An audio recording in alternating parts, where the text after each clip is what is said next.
So in this recording, we want to address a pretty simple question, and that is, why aren't cells as big as basketballs? Why don't cells get very large? If they're our basic unit of life, why is it that we only see cells in general ranging from 1 micron to 100 microns in diameter? Now, if you'll notice, even in this chart, you'll see up at the top, it says the length of some nerve and muscle cells. And these can be actually quite long. And you might argue, well, this certainly is in contradiction to what I've just said. But what we're going to see is really it's a surface area relative to volume ratio that drives the shape and size of a cell.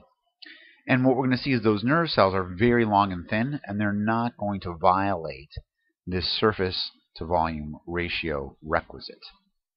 Now, basically, it comes down to this. The logistics of carrying out cellular metabolism sets limits on the size of the cell. Basically, what we're saying is that you have plasma membrane, that interface between the environment and the living cell interior, and that has to move materials in. You want to think of it as food moving into the cell, and waste moving out of the cell. Now, what it comes down to is that as the cell gets larger, what we're going to see is a reduction in that surface to volume ratio. So this slide attempts to depict that for you. And what we see is here a single cell with our 1 unit side. And we get here a surface to volume ratio of 6. But if we increase the size of that cube to 5 times, we've increased the surface area, but we've also increased the volume, but by a greater extent. All right? And so what happens then is the surface area to volume ratio drops to 1.2.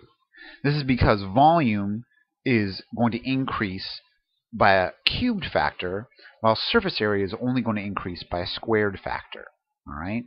But what this number says, what 1.2 says, it says that for every unit of living cytoplasm inside the cell, there is less plasma membrane to move food in to service it and move waste out to keep it alive.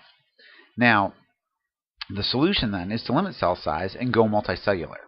So I could have the same amount of cytoplasm, but by breaking that up into many cells, I maintain our surface to volume ratio. So this then brings into the idea of cell shape. So this idea applies to cells of geometric shapes. So we're thinking about a round cell or a cubed cell. But what we can do is if we maintain the surface to volume ratio by creating a greater surface area, either a very long, thin cell, or by creating, in this case, increased surface area with microvilli. These are little projections to increase, in this case, the absorptive powers of the cell that we find like in our intestines. We can then maintain that surface to volume ratio that's so important. So again, the idea here is that you have to have enough plasma membrane to move food in and waste out to service that living cytoplasm on the inside. And that's going to ultimately what limits cell size.